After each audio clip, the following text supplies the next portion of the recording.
Hello everyone, my name is Chitra Goswami and this video is for the summary of lesson number 215 and the name of the lesson is My Journey Reflecting on the Past Year. The objective of this lesson is that students will reflect on their personal journey and growth throughout past year. For the first step, you are going to ask one question from the students. The question is, think back to when you started this program. What are some things you have learned in English and what are some ways your English has improved? You will acknowledge students for working hard and stepping out of their comfort zones to improve their English, and you will explain that they will be writing and presenting a speech in English in the next class to showcase their improved English skills. For the second step, you are going to instruct the students that everyone in the class must write their individual journey. Ask them to take 30 minutes to jot down key moments, challenges, achievements and personal growth they have experienced during the past year.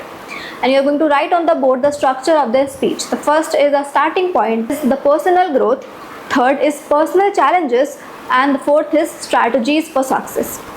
Next, for the energizer, you're going to call up the student chosen from the previous day to lead the energizer. The next part of the lesson is career fairs part 2, and the objectives of this lesson are that students practice preparing questions for companies before a career fair, and students practice steps for attending a career fair such as selecting companies, sharing their elevator speeches and asking questions. The first step, you are going to ask two questions from the students. The first question is, how can attending a career fair help you? The second question is, even if you don't get a job at a career fair, what are some useful skills you would be practicing?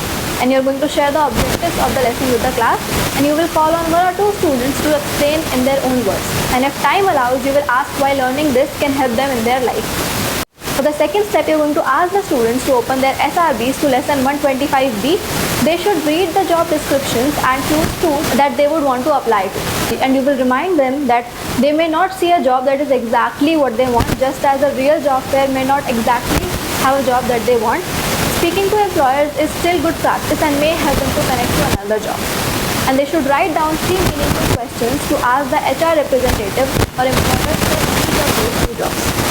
For the third step, you are going to divide the class into group A and group B, and you will explain that there will be 2 rounds of the practice job fair.